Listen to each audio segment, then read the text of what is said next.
उत्तराखंड के रुद्रप्रयाग में नगरासू गुरुद्वारे पर निहंग सिखों का कब्जा बरकरार है। वो छोड़ने को तैयार नहीं है। बड़ी बात, सबसे बड़ी बात यह है कि अब निहंगों ने धमकी दी है कि कोई भी अंदर घुसा, कोई भी अंदर आया तो उसे काट कर फेंक देंगे। रुद्रप्रयाग के एसपी निहारिका तोमर दलबल के साथ गुरुद्वारे के बाहर मौजूद हैं। कई बार की वो बातचीत कर चुके हैं, लेकिन निहंग सिख मानने को तैयार नहीं है और अब तो हद की भी हद पार हो गई है। खुलेआम रुद्रप्रयाग एसपी के सामने धमकी दी है कि किसी ने भी नगरासू गुरुद्वारे के अंदर घुसने की कोशिश की तो उसे काट कर फेंक देंगे। हमने यहाँ अड्डा जमा लिया और हम नीचे नहीं आएंगे। एसपी साहब ने फोन पर बात की, 1 घंटा बात चली है। बोलते हम कभी नीचे नहीं आएंगे, जो ऊपर आएगा उसको काट देंगे।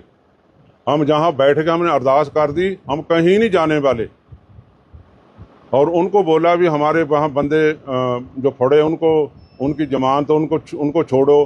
तो कप्तान साहब बोलते हैं, हमारी कप्तान साहब से बात हुई है कर्णप्रयाग में, उनको बोला है उनकी जल्दी बेल हो जाएगी और उनको कुछ नहीं कहा जाएगा। उनका खर्चा भी हमारा प्रशासन करेगा। ये आश्वासन दिवाया उनको। अब गुरुद्वारे में कैसे निहंगों ने कब्जा किया है ये भी देखिए कि वो क्या कर रहे हैं वहां पर, वो भी देखिए। 2 निहंग जो सिख हैं वे सबसे ऊपर टंकी के बगल पर यहाँ छत में चढ़े हैं। निहंग जो सिख यहाँ पर हैं और करीबन यहाँ पर भी 3 से 4 निहंग सिख हैं।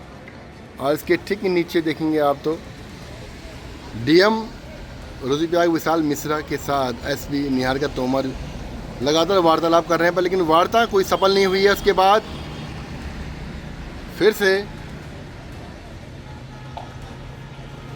अंदर कमरे में चले गए हैं। रुद्रप्रयाग के डीएम विशाल मिश्रा ने भी बातचीत की कोशिश की, लेकिन निहंगों ने साफ मना कर दिया। जबकि एसपी निहारिका 2 दौर की बातचीत कर चुकी है, लेकिन वो मानने को तैयार नहीं है। पूरे इलाके को घेर लिया गया है। आसपास के 15 किलोमीटर के एरिया में इंटरनेट को अगले आदेश तक बंद कर दिया गया है। असल में चमोली के कर्णप्रयाग में हेमकुंड साहिब से लौट रहे कुछ निहंग सिखों के साथ स्थानीय लोगों की झड़प हो गई थी, जिसमें निहंगों ने तलवार चलाई। उसके बाद उनको गिरफ्तार कर लिया गया। इसके बाद से ही बवाल हो रहा है। शनिवार शाम से ही निहंगों ने पूरे गुरुद्वारे पर कब्जा जमाया हुआ है, जो कि फिलहाल छुड़ाया नहीं जा सका है। उन्होंने साफ कह दिया कि हम कब्जा नहीं छोड़ेंगे, नीचे नहीं आएंगे, जो ऊपर आएगा उसे काट कर फेंक देंगे। Bureau report, news page, Rudraprayag.